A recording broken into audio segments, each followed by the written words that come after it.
लबाड माणूस निसटला. माणूस नव्हता तो, आसुरी शक्ती होती. आम्ही त्याला धरायला गेल्यावर हवेत गायब झाला. तरीच गावात आला काय, गावाला विळखा घातला काय, संशय होताच मला त्याच्यावर. पण बरं झालं, कायमचा गेला, संकट टळलं. आता घरी चला, आराम करा. लई दिवसांनी गाव मोकळा श्वास घेणार आहे. आणि हे समजा या जगदंबेमुळेच बर का. माझ्यामुळे नाही, दिव्याईमुळे. आई राजा आई राजा आई राजा.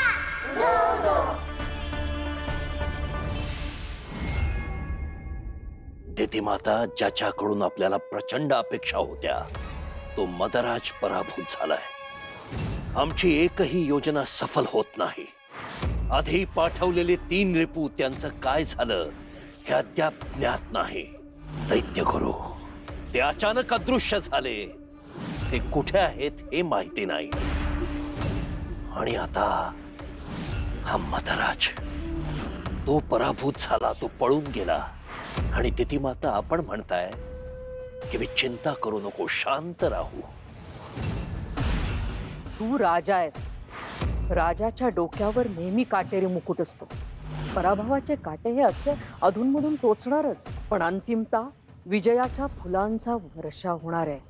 आणि त्याचा आनंद सर्वात मोठा असेल महिषा. अगदी बरोबर आहे दैत्यमातांचं. आपण काही चिंता करू नका असुर नरेश. मध हरला म्हणून काय झालं? आपले अनेक वार फसले म्हणून काय झालं? आपण सगळे मिळून पुन्हा एकदा विजयश्री खेचून आणू. म्हणजे आता एखादा नवा रिपू जागृत करून त्याला पाठवू असं म्हणताय? सध्या तरी आधीच पाठवलेला रिपू पुन्हा तुमच्या पाया पडायला आलाय असं दिसतंय. मदराज इथे आलाय? हो. ठीक आहे, येऊ दे त्याला. त्याला त्याच्या कर्माची शिक्षा देण्याचा उत्तम मार्ग माझ्याकडे आहे.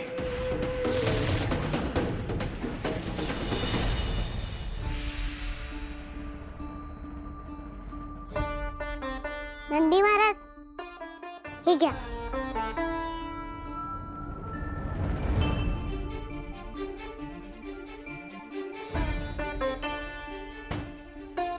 माझं गाव संकटातनं बाहेरच पडलं. छान वाटतंय मला. सगळे आनंदात आहेत. हळूहळू पुन्हा सगळं पहिल्यासारखं होईल. होय, ते तर होईलच देवी. पण मला सांगा, ज्यावेळी आपण धनाजीला भेटलो तेव्हा तो यायला अजिबात तयारच नव्हता. मग तुम्ही असा काय चमत्कार केला? मी तुम्हाला म्हणलं ना, तिथे गेल्यापासून मला काहीतरी विचित्र जाणवत होतं. तिथे आल्यापासून काहीतरी विचित्र जाणवतंय मला.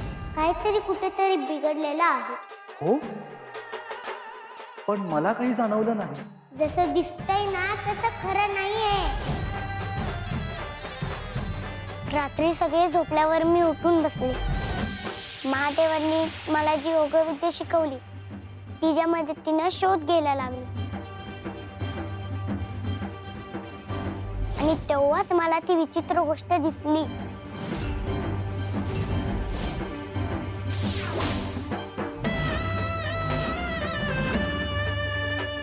अरे बापरे, हे काय पाहते मी? या जागेचं सत्य काहीतरी वेगळंच आहे. भयंकर आहे. खूप म्हणजे खूपच भयंकर. बापरे, असं आहे सगळं.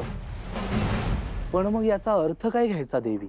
मदराजाने त्या जाग्यावर गर्वाची मोहिनी घातली होती. त्यामुळे तिथल्या सगळ्या वस्तू. असं आहे होय. आत्ता आलं माझ्या लक्षात. म्हणजे ते दागदागिने, त्या नक्षीदार वस्तू, ते भरजरी कपडे, ते उंची साहित्य, ते सगळं गर्वाच्या प्रभावामुळे होतं. हो, त्यांना ज्या ज्या गोष्टीचा गर्व वाटेल ते सगळं तिथे उभं राहिलं होतं. खरं काहीच नव्हतं. हो, जसा अहंकार खोटा असतो तसं तिथलं वैभवही खोटं होतं. तिथून निघताना मी धनाजी काकांना तेच सत्य दाखवलं. पण कसं?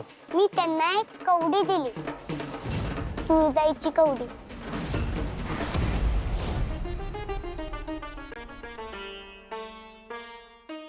धनाजी काका, तुम्ही आम्हाला इथे राहायला दिलं, जेवण दिलं. आता मी तुम्हाला एक गोष्ट देणार आहे. हे घ्या.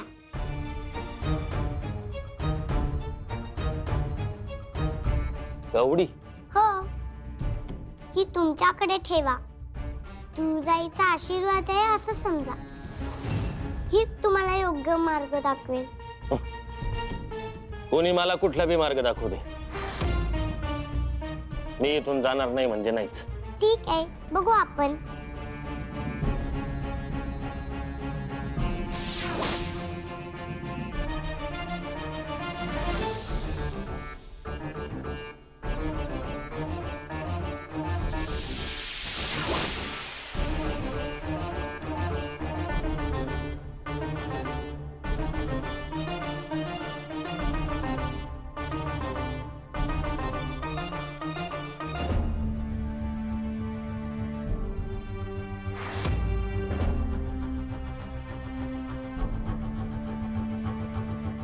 जगदंबा, हे काय?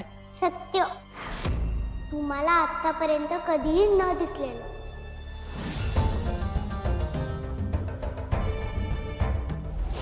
असं झालं होय? म्हणजे देवी, ही सगळी तुळजाईंचीच. महादेवांनी शिकवलेल्या योगविद्येची किमया. प्रभो.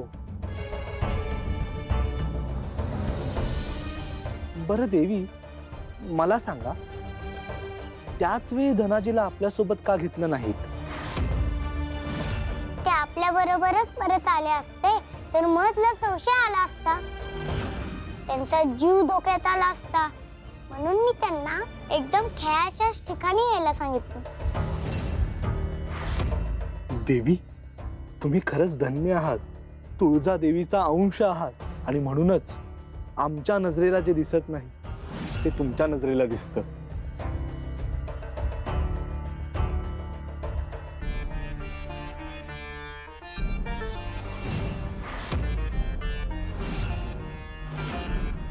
भाऊजी, असा हात का जोडताय तुम्ही हिच्या समोर? नाही, ते भूक लागलेली ना, म्हणून जेवायला जाऊया असं म्हणत होतो त्यांना. म्हणजे तिला. बर, चला, जेवायलाच बोलवायला आलते मी तुम्हाला. चला चला. आज कितीतरी दिवसांनी मला आईच्या हातचं जेवण खायला मिळणार आहे. मी तर पोटभर जेवण जेवणार आहे, अगदी गळ्याशी येईपर्यंत.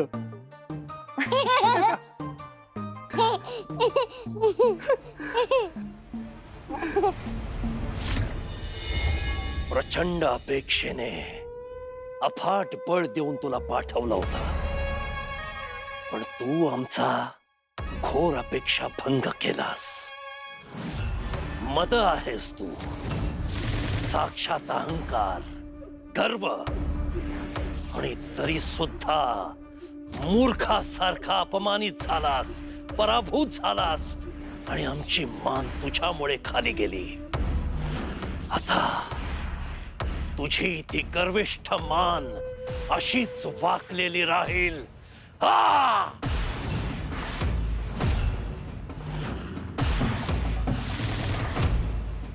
मला मृत्यूदंड द्या, पण आता अवमानित करू नका. आणि आम्हाला अवमानित करून जिवंतपणे मृत्यू दिला आहे, त्याचं काय? त्याचं काय? इतर कोणत्याही कठोर शासनापेक्षा तुझा असा अपमान, तुझी अशी अवहेलना, हेच शासन योग्य आहे तुला. यापुढे तुझं अस्तित्व केवळ आमचं आसन म्हणून राहील. नाही असुर नरेश, ही अवहेलना मला सहन होणार नाही. मला आणखी एक शेवटची संधी द्या. त्या जगदंबेला तुमच्या पायाशी खेचत आणे, आणि असं नाही झालं तर आयुष्यभर आसनच काय, तुमच्या पायातले जोडे बनून झिजत राहील.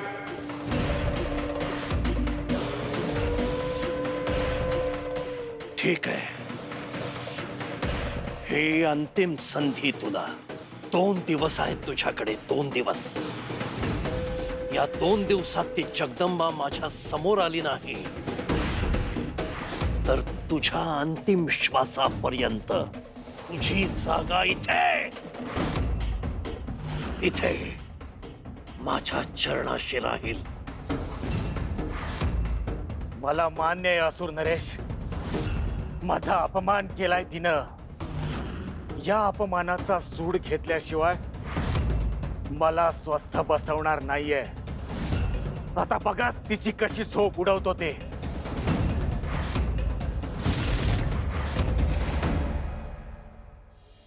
चला शांत झोपा आता, छान झोप लागू दे.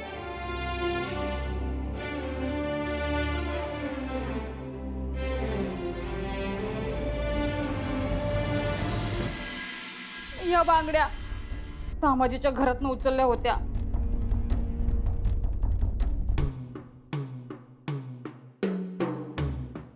आणि या पाटल्या हिराजीच्या बायकोच्या आहेत.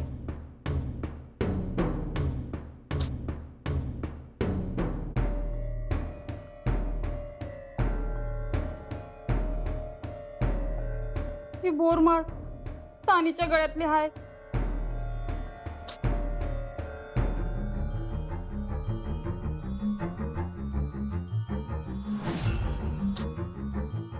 समजा द्यावं लागणार आमच्या उदार मनाच्या यजमानांच्या कृपेनं. खिशात नाही दमडी आणि समाजसेवा करायला निघाल्यात. सुंदरे, सगळे दागदागिने चीज वस्तू काढून ठेवल्यास नव, ती लोक येतीलच न्यायला. वय तर समद काढून ठेवलं आहे. तुम्ही म्हणत असाल तर ही भांडी कुंडी, हा वाण सामान, कपाटातली समधी कपडे, समधी खिरापत वाटून टाकूया आणि आपण बसूया भीक मागत. अगं काय बोलतेस तू? असं अभद्र बोलायचं होय? अभद्र तुम्ही बोलताय आणि तुम्ही वागताय. भिकेच्या डोळ्या लागल्यात तुम्हाला. काय गरज होती स्वतःहून या दागिन्यांचा इशे काढायची? अगं जे आपलं नाही त्याचा मोह ठेवू नये ग. वय हे आपलंच होतं. मदराजांनी बक्षीस म्हणून दिलं होतं मला. मी मधराजाची चाकरी करत होतो तेव्हा समद गाव आपल्या विरुद्ध उभा होता. आठवतंय ना? मार खायला लागला असता, वाळीत टाकला असतं समध्या गावानं आपल्याला. अव मनुस ती माफी मागितली असती. दागिन्यांचा इशा काढायला कोणी सांगितलं होतं? नको तो मोह ठेवू नये सुंदरी. गावातल्या लोकांनी पै पै करून साठवलेले दागिने घालून त्यांच्या समोर मिरवणार होतीस वे. आपल्या लोकांशी असं वागू नये ग. जमल तेवढी मदत करावी. सुंदरे, आता देवीला शरण जा आणि समध्या पापांची कबुली दे. गावातल्यांची माफी माग आणि इथनं पुढं तरी नीट वाग जरा. आडलंय माझं खेटर. काय माफी बिफी मागायची नाही म्या. एवढीशी चिमुरडी जगदंबा, तीच समध्या रोगाचं मूळ हाय ठाव आहे मला. हे समदा खेळ तिच्या पायीच बिघडलाय. बिघडवलाय? ती आल्यापासून गावातलं वातावरण सावरलंय तिनं. तुला पण असंच वाटतंय काय की या गावावर मदराजची सत्ता असावी, क्रूर आणि दुष्ट? तो दुष्ट इतरांशी होता, आपल्याशी नाही. आणखीन काय दिवस त्याची सत्ता असती ना, भरपूर धन जमलं असतं. जाता जाता आपल्याला श्रीमंत करून गेला असता. समजा गावावर राज्य करता आलं असतं आपल्याला. डोसकं फिरलंय तुझं.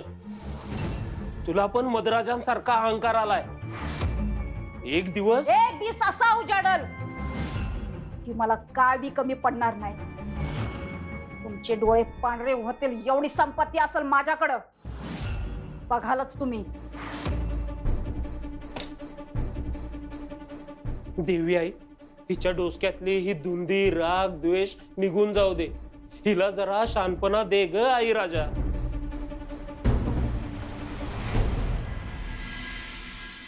आई, अगं काय हे? केवढं आहे हे समद?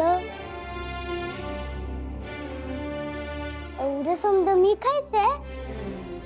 अगं कशा पायी बनवलेस एवढे पदार्थ? अगं हे मी नाही बनवले, गावातल्या प्रत्येक घरातनं आला आहे. समद्याने देवी आईला जो नैवेद्य दाखवला ना, तो तुझ्यासाठी पाठवला आहे. माझ्यासाठी? पण का? अगं तुझ्यामुळं समदा गाव वाचला, त्या मद्राजाच्या कोठडीतून समद्यांची सुटका झाली, म्हणून त्या समद्यांना तुझ्यासाठी काहीतरी चांगलं करायचं आहे. त्यानं सगळ्यांना पकडलं तेव्हा मी गावाच्या बाहेर होते, म्हणून वाचले. त्यामुळेच हे करू शकले. माझ्या जागी दुसरं कुणी असतं तर त्यानेही हेच केलं असतं, नाही? दुसरं कोणी केलं असतं ते खरं आहे, पण तू एवढीशी आणि त्या मद्राजाला आव्हान दिलंस. अगं त्याचा तो मोत्यांचा खेळ खेळायची भल्या भल्यांची हिंमत नसताना तू तो खेळ खेळलास आणि त्याला हरवून बी दावलंस. जगदंबे, अगं संकट मोठं आहे म्हणल्यावर निम्मे अर्धे लोक खचून जातात, पण तू न डगमगता त्या राक्षसाच्या मोर उभी राहिलीस.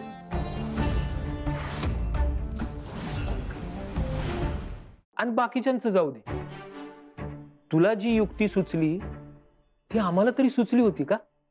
म्हणून तुझं कौतुक चाललंय बाळा. खरंच कसं जमवलंस तू हे समज? तू जायच्या ग्रुपेमुळे तिनंच मला विश्वास दिला, तिनंच मला मार्ग दाखवला आणि मी त्याचं वागले. अगं त्यानं समजा गावाला गुलाम बनवलं होतं. तू एकटी बाहेर जाताना, गावात परत येताना आणि त्या मद्राजाच्या समोर उभं राहताना तुला भीती नाही वाटली का ग? भीती कशी वाटेल आई? तुम्ही कोठडीत असलात तरी तुमचा आशीर्वाद होताच की.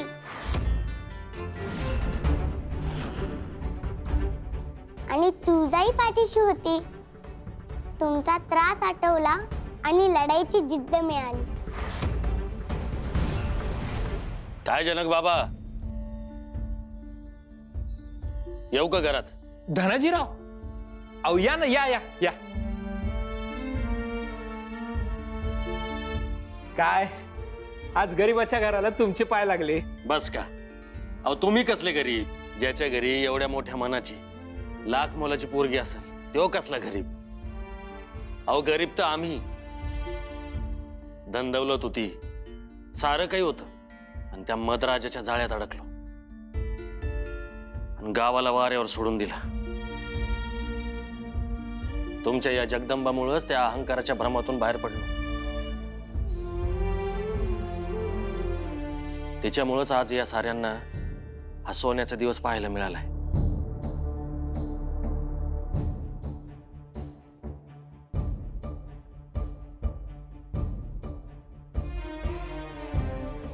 या भेट वस्तू तिच्यासाठी घेऊन आलो. तुमची जगदंबा लई खास आहे. जगा वेगळी आहे पोरगी, म्हणूनच आज देवळात तिचा सत्कार करायचं ठरवलंय. तुम्ही समदेने यायचे बरं का?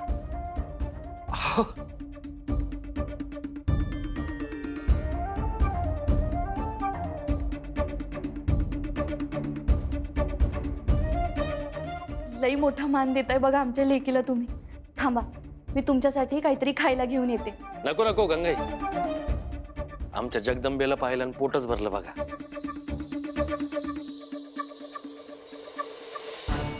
आणि संध्याकाळच्या सोहळ्याची तयारी बी करायची. तुम्ही मात्र यावर का सगळेजण? येतो येतो.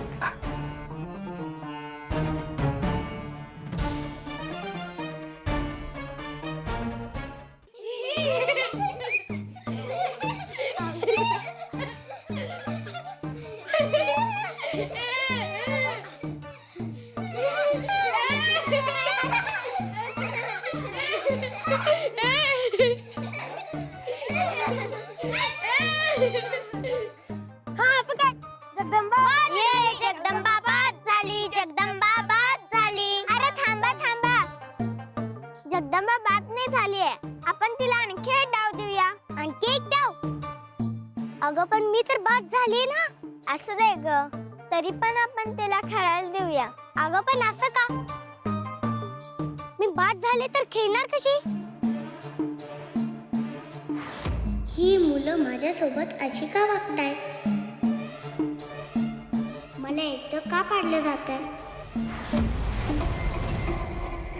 या गावात आलो तेव्हा वाटलं होतं ही जगदंबा सहजच हातात लागेल. ते झालंही असतं. या एवढ्याशा पोरीनं आयत्या वेळी डाव उलटवला. सगळं गावही विरोधात गेलं. पण मी याचा सूड घेणारच. सगळं गाव आता तिच्या विरुद्ध उभं करणार. या गावाच्या मनात काय दडलंय हे आता मला कळलंय. आणि तेच माझं शस्त्र होणार. या गावाच्या डोळ्यात अंजन घालायची वेळ आली आहे. मदराजाचा फटका आता नाही सुटका. जगदंबे, यासाठी मला माझं रूप बदलावं लागणार.